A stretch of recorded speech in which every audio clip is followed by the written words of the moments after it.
Good Morning SAV, le podcast qui fait du bien à mon SAV. Bonjour à tous, on se retrouve aujourd'hui pour le 11e épisode de Good Morning SAV, le podcast qui fait du bien à mon SAV. Je suis Johan, je fais des vidéos tuto dans le service après-vente et je suis avec Laurent. Laurent qui est expert SAV. Comment ça va, Laurent ? Bon. Bonjour à tous. Ça va très bien et je pense qu'on va aborder un sujet aujourd'hui qui est assez épineux. Le sujet, c'est t'as ça en stock. On va parler de pièces détachées. La pièce détachée, c'est du service après-vente aussi, c'est même un gros dossier sur le service après-vente, mais la grosse question aujourd'hui, c'est est-ce qu'il faut vraiment avoir tout en stock pour répondre à toutes les éventualités qui pourraient se présenter quand on fait du service après-vente ? Est-ce que c'est une fausse bonne idée ou pas ? Surtout un très gros sujet. Une petite précision peut-être, parce que certains peuvent considérer parfois que la pièce détachée ne fait pas partie du SAV. Selon les organisations internes des entreprises, soit c'est dans le service après-vente, soit c'est un service à côté et qui fonctionne avec le SAV. Dans tous les cas de figure, la question de savoir si on doit avoir toutes les pièces en stock est vraiment un gros sujet. Pourquoi c'est un sujet ? Parce que on pourrait se dire dans un monde idéal, j'ai quelques quantités de chacune des références qui constituent les machines que je vends, que je loue. Sauf que, évidemment, tout cela a un coût. Ce coût immobilisé, tout cet argent qui va être immobilisé dans les pièces qui vont plus ou moins tourner, qui vont être plus ou moins livrées aux clients, ou qui vont être plus ou moins dormantes dans le stock, ça immobilise énormément de trésorerie. Donc, c'est développé depuis quand même pas mal de temps un métier qui est d'optimiser le stock des pièces de rechange. Seulement, les équipes, les techniciens, ne sont pas des gestionnaires de stock. Ce sont des personnes qui ont de grandes capacités à intervenir et à traiter des questions techniques et des questions relationnelles, ils sont bien formés. Et donc, le sujet va être de dire, mais comment je fais pour à la fois m'assurer d'avoir le stock le plus pertinent possible, pour tenir mes engagements. Il ne peut pas y avoir d'intervention SAV si j'ai pas les pièces de rechange qui vont avec, ou les consommables, et en même temps, de ne pas en avoir trop. Et vient s'ajouter là-dessus la bonne volonté des équipes techniques qui préfèrent en avoir trop que pas assez. Pourquoi ? Puisque quand j'arrive sur un site, quand je pars et que j'arrive sur un site, s'il me manque une pièce, en tant que technicien, c'est la double punition, parce que je peux pas terminer correctement l'intervention. Alors des fois, je peux me débrouiller un peu, mais rarement je peux terminer l'intervention. Donc ça crée une frustration. Et deux, je satisfais pas le client, ce qui crée une double frustration, puisque j'ai pas résolu tout à fait le problème. Donc les techniciens ont une certaine tendance, c'est-à-dire tous les techniciens, mais il y a quand même une certaine tendance à vouloir en avoir plus. Et donc, ils ont tendance à prendre un peu plus de pièces en partant sur l'intervention ou à en stocker un peu trop dans leur camion, qui est un deuxième sujet, c'est comment je gère ces stocks qui sont déportés dans les camions de mes équipes. Mais avant d'aller là-dessus, la question globale qui est donc de dire comment avoir le bon volume de stock. Eh bien, il y a 2-3 règles minimum à respecter. La première, c'est de prendre le temps d'analyser les pièces qui tournent, donc d'utiliser l'historique que je peux avoir sur l'année précédente, les années précédentes, et de regarder ce qui tourne réellement. Un stock tournant, c'est un stock qui reste peu de temps en stock, ce sont des pièces qui arrivent et qui repartent. Sachant que là aussi, il y a des choix stratégiques de la direction. Est-ce que on décide d'avoir volontairement un certain volume de stock pour tenir nos promesses, et ça donne de la valeur ajoutée, ça a aussi un facteur de différenciation, ou est-ce que je suis en flux tendu ? J'attends d'avoir les commandes pour acheter. Ça dépend pas que de moi en tant que je sois fabricant, distributeur ou loueur, ça dépend aussi de celui qui me fournit les pièces. Alors, si je suis distributeur et que j'achète à un fabricant, si ce sont des pièces du commerce que je vais acheter à un grossiste ou directement à la source, eux, leur propre logique de stock va aussi avoir un impact. S'ils ont énormément de stock, je peux me permettre d'en avoir moins, mais la tendance générale internationale n'est pas de stocker beaucoup. Tout le monde tend à être en flux tendu, ce qui met évidemment les équipes SAV en grande difficulté puisque pas de pièces, pas d'intervention. Ok, je vois. Donc là, tu nous as parlé qu'il y avait deux, trois règles, tu nous en as donné une, mais moi, ce que je vois, c'est que dans ta première règle, bah, t'as une analyse à faire des pièces qui tournent souvent pour éviter justement qu'elles restent en stock pendant 3 ans et que du coup ça te coûte de l'argent. Mais aussi dans cette première règle, tu as quand même plusieurs stratégies à analyser ou à choisir, c'est-à-dire est-ce que tu te prends un bon volume de stock pour justement répondre à toutes les demandes, ou alors tu es en flux tendu et puis tu attends d'avoir une commande pour envoyer, tout en te disant que les personnes, donc on va dire les gros fournisseurs qui vont te fournir tes pièces, faut aussi que tu regardes comment eux ils travaillent, est-ce qu'ils ont un stock énorme, ou est-ce qu'ils sont à flux tendu, parce que bah, ça va avoir un impact directement sur toi, comment tu vas travailler. Ah, du coup, la première règle, elle est quand même balèze, hein, la vache. C'est quoi la deuxième, du coup? Alors, attends, je complexifie encore la première. Il y a aussi la question de l'obsolescence des pièces. C'est-à-dire Mhm. que selon... Alors, si c'est de la pièce mécanique qu'on fait sur plan, c'est un peu plus facile. Mais quoique, il peut y avoir quelques limites. Si c'est de la pièce électronique, en tout cas qui va contenir du composant électronique, on sait qu'il va y avoir une obsolescence au bout d'un moment. Et donc, on va remplacer une pièce par une autre, un automate par un autre. Et dans ces cas-là, la façon dont ça va être suivi, référencé, compatible, ça va demander ou pas des mises à jour, va rendre la chose encore un petit peu plus complexe. Si je stocke un automate qui, au bout de 5 ans, par exemple, est obsolète, qu'est-ce que je fais des pièces obsolètes que j'ai stockées? Donc, c'est un petit exemple pour montrer que, en fait, déjà, cette première règle apporte énormément de complexité. Mhm. La deuxième, c'est d'avoir une compréhension et un suivi extrêmement précis des machines que j'ai livrées. Et à la fois de leur âge, à quel moment je les ai livrées, quelle est l'ancienneté, quelles sont toutes les pièces qui la composent évidemment, et surtout euh, comment elles évoluent, comment elles sont utilisées. Parce que la même machine qui est surexploitée ou qui est sous-exploitée, évidemment que les endroits, les moments de casse, les moments de préventif à mener sont pas tout à fait les mêmes. Et donc, si je n'ai pas ce pilotage-là, je ne peux pas anticiper la typologie de pièces que je risque d'avoir à livrer ou à fournir à mes techniciens. Et donc ça va être aussi un sujet. Où sont mes machines? Depuis combien de temps sont-elles installées? Comment sont-elles utilisées? Ouais, alors ça, moi, ça me paraît super logique, mais c'est vrai que j'avais jamais vu comme ça que c'est un truc à savoir pour les gens qui font des pièces. Et comment on suit ça, là, ça me paraît super compliqué à suivre ça. Hein. Oui, alors, ça dépend du volume de machines que j'ai installées. Et si effectivement j'ai beaucoup de machines, que je suis là sur le marché depuis un petit moment, je vais avoir plein de variations de références, je vais avoir plein de variations d'utilisation sur les mêmes équipements, ne contiennent pas tout à fait les mêmes pièces, les mêmes automates, les mêmes sous-ensembles. Et donc, le seul moyen de le faire, c'est d'avoir un outil logiciel pour le piloter. Si je n'ai pas un outil logiciel de type CRM et SAV, euh, ça va être extrêmement complexe. J'ai vu quelques entreprises qui le font avec des tableaux Excel. C'est mieux que rien. C'est toujours pareil, hein. Il y a le monde où on fonctionne de façon plus optimisée, et puis il y a ce qu'on peut déjà faire.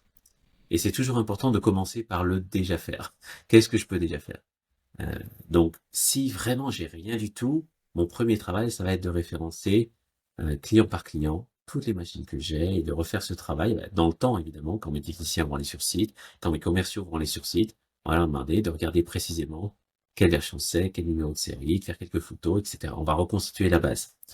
Si j'ai déjà quelque chose, eh bien, ça va être de l'optimiser, de dire, OK, qu'est-ce que je sais sur chacune de ces machines, à travers les différents rapports d'intervention, à la fois techniques, mais aussi les rapports de commerciaux. Comment je réunis suffisamment d'informations pour savoir comment mes machines sont utilisées et quelle est leur ancienneté. Donc, on y va par étapes. C'est toujours pareil, hein. Quand on est très structuré, on continue d'optimiser. Quand on est peu structuré, on commence par des premières étapes. Alors, je savais que la pièce détachée, c'était complexe, mais alors là, c'est vraiment un truc auquel j'avais jamais pensé. Et du coup, moi, ça m'allume les lumières. On est à fond dans la télémétrie en ce moment, en tout cas dans le domaine du matériel agricole. Donc là, pour moi, tu as un lien super facile à faire, c'est qu'avec la télémétrie, tu as beaucoup moins de complexité à les suivre, où sont tes machines, comment elles sont utilisées, leur évolution et tout. Mais il faut quand même le lier quelque part bah, c'est bien d'avoir la télémétrie, mais faut faire arriver la donnée aussi jusqu'à la pièce. Et puis là, tu viens de m'allumer l'autre lumière, c'est le lien commerce SAV finalement, où tu viens de dire, bah, faut reconstituer la base, d'aller prendre un peu les machines en photo si elles n'étaient pas suivies et tout. Et Ah, il y a du taf là. Et ce qui est super intéressant, c'est que si tu vas faire ça, ça te permet d'aller visiter ton client en tant que si t'es commercial ou service après-vente. Ça te permet de faire une base de données machine pour peut-être des futures reventes en occasion et tout. Donc, ouais, tout est lié correctement et tout a du sens en fait. C'est magnifique ça. Exactement. Il suffit en fait de prendre le temps d'observer en fait quels sont les flux de pièces, les flux de personnes en fait dans le SAV si on veut l'optimiser. Et ce que tu dis est très important. La coopération, on en a un peu parlé entre les techniciens et les commerciaux, est très important parce que ce sont les deux familles de fonctions qui sont au contact très régulier des clients. Hein. Et quand je dis commerciaux, c'est toutes les formes de commerciaux, hein, ceux qui sont itinérants, ceux qui sont sédentaires, les ADV également. C'est également, quand je dis technicien, je parle de tous ceux, hein, les itinérants, les sédentaires en atelier, alors, un peu moins, mais quand même qui sont concernés, et puis tout le support, tous ceux qui font le support téléphonique. Donc, euh, donc c'est tout ce monde-là qui doit coopérer pour avoir le maximum d'informations. Et ça rejoint ton premier point aussi sur la question de la télémétrie, puisqu'on parle d'informations, de données. Plus les équipements sont équipés de capacités à mesurer ce qu'ils font et à renvoyer l'information aux fournisseurs ou aux distributeurs, plus j'ai la capacité de comprendre quels sont les usages, donc de comprendre comment mes équipements vieillissent, donc d'anticiper ce que je vais devoir faire, donc d'anticiper les stocks que je dois avoir. Donc tout ça remonte. Si toute l'information remonte dans un outil, que ce soit une plateforme, un outil logiciel, et qui me simplifie la façon d'analyser, d'absorber toutes ces données, à ce moment-là, je rentre dans une capacité d'anticipation assez élevée.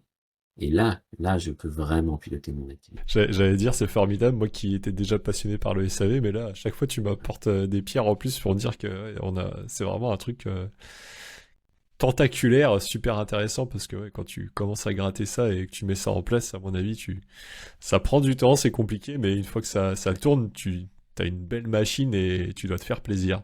Et justement, Ah, tu t'avais dit trois règles ouais. ou trois stratégies, c'est quoi la troisième alors? Alors, le troisième point, qui est un point un petit peu différent, c'est la façon dont les équipes techniques sont sensibilisées à la gestion de stock. Il y a plein de comportements différents d'un SAV à un autre. J'en donne deux, trois exemples. Le, Si je suis un SAV qui a une partie du stock déporté dans les véhicules, ce qui est assez fréquent, hein, parce que les techniciens ont besoin d'avoir du consommable, quelques pièces à disposition dans les véhicules. Euh, la question est de comment je gère ce stock déporté et comment mes équipes m'aident à le gérer. Parce que pour un technicien, ce qui est important, évidemment, en premier lieu, c'est de rendre service au client, c'est d'aller sur site, de faire en sorte que la machine soit réparée pour que le client puisse travailler. La gestion de stock qu'il y a derrière, elle est plus ou moins bien faite selon la sensibilité de chaque technicien. Et donc, ça peut être parfois compliqué. Donc, comment j'accompagne mes équipes à comprendre à quel point cette gestion de stock est importante, parce que X stock déporté multiplié par mon nombre de techniciens sur site, ça commence à faire de la trésorerie immobilisée. Et quand on va faire l'inventaire, une fois par an, une deux fois par an, selon les entreprises, parfois un peu plus, hein, un peu plus fréquemment. Sur les équipements déportés, je conseille de le faire plus fréquemment, pour éviter les dérives et les pertes. On va se rendre compte quand même qu'il y a pas mal d'écarts sur les stocks déportés. C'est l'espace où il y a le plus d'écarts. Donc il y a un vrai enjeu. Il y a un vrai enjeu à le piloter. Et puis le deuxième, qui est aussi lié aux équipes, c'est que toutes les équipes, n'étant pas sensibilisées à tous les coûts associés qu'il peut y avoir derrière les stocks, et pour des raisons pratiques, peuvent être amenées à venir piocher dans le stock sans forcément suivre les process, la procédure, qui est de bien repérer ce qui rentre, ce qui sort, ce que je prends, ce que je rends, ce que je ne rends pas, ce que je ramène à l'atelier, mais sans forcément l'avoir posé au bon endroit, etc. Tous ces petits gestes qui polluent énormément le magasin et qui rend la vie difficile aux gestionnaires de stock. Donc ça aussi, c'est un sujet qu'il faut adresser, qui prend du temps, parce que il y a à la fois de l'éducation et à la gestion de stock, à la compréhension des enjeux, et en même temps de comprendre aussi pourquoi les équipes font ça. Elles le font pas pour embêter le monde, elles le font parce qu'il y a un côté pratique. Donc est-ce que nos process sont les bons? Okay. Piloter, c'est mettre du process, mais pas trop de process. C'est le juste process. Et ça, c'est délicat. Parce que ça aussi, c'est spécifique. C'est d'un SAV à un autre. les process vont parfois se ressembler, mais sont pas forcément exactement les mêmes, parce que ça doit toujours s'ajuster. Donc il y a beaucoup de complexité derrière tout ça. Un beau sujet encore je retrouve, enfin, un sujet qu'on retrouve encore souvent, c'est la communication dans tout ça. C'est vrai, moi j'ai été technicien sur le terrain, j'avais un stock dans mon camion, l'inventaire on le faisait jamais, et même moi je savais même plus ce que j'avais en stock, ce qui était parfois même compliqué parce que j'étais même pas sûr de pouvoir dépanner, c'était un vrai bazar. Et on n'a jamais eu une communication sur, alors c'était quoi la stratégie de l'entreprise, sur même le stock de base à mettre dans ton camion. Moi je me rappelle, je suis arrivé, on m'a filé un camion, on m'a dit bah ouais, va demander à machin, il va te filer deux trois trucs deux trois pièces qui sont bonnes à mettre dans ton camion. Voilà, enfin, tu vois, tout était fait un peu comme ça, et c'est vrai que c'était un vrai bazar. Je me rappelle quand tu dis, tu rentres au magasin, tu redéposes des trucs, t'en reprends d'autres, y a rien qui est noté. Ouais, ouais, déjà la base, encore une fois, c'est d'avoir une bonne communication sur déjà pourquoi on fait ça, pourquoi on le fait, euh, dans quel sens, quelle est la stratégie, et qu'est-ce qu'on peut mettre en place pour que ce soit plus simple à gérer. Et ouais, encore une fois, c'est sympa ce troisième point. En fait, ce qui est à retenir, c'est qu'on ne peut optimiser quelque chose que si on a des leviers, et ces leviers nécessitent de la traçabilité. Si on ne sait pas ce qui se passe réellement, si on n'a pas une lecture claire des entrées et des sorties, c'est juste impossible de piloter. On le fait de manière très grossière. Alors, à une époque où les marges sur les équipements étaient très importantes, on pouvait se permettre tout un tas de dérives, ça passait dans la marge. Là, c'est plus le cas. C'est plus le cas du tout.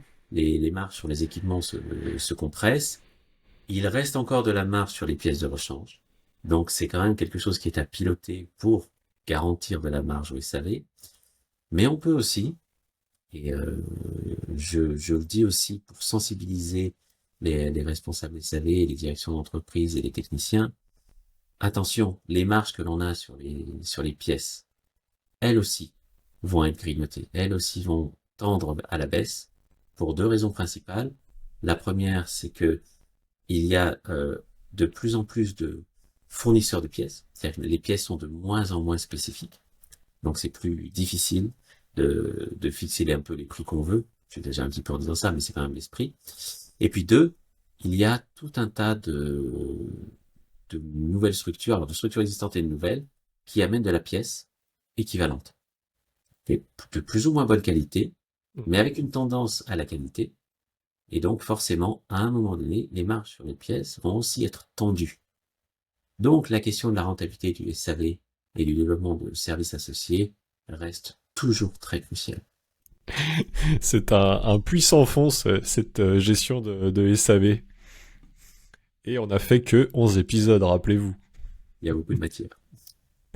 Ok, super. Si je résume, on avait 3 règles. La première, analyser les pièces qui tournent et regarder ce qui reste peu de temps en stock.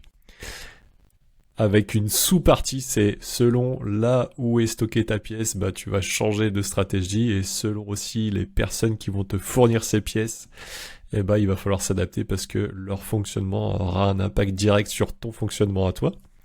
Ensuite, deuxième règle, c'est la compréhension et le suivi des machines que j'ai livrées, l'âge, l'évolution, où elles sont, comment elles sont utilisées. Gros sujet aussi. Et finalement, la troisième, c'est comment on sensibilise les équipes techniques à la gestion du stock et à la stratégie de l'entreprise dans tout ça. C'est un bon résumé ou pas, Laurent? Bon résumé. Les points clés ici. Magnifique.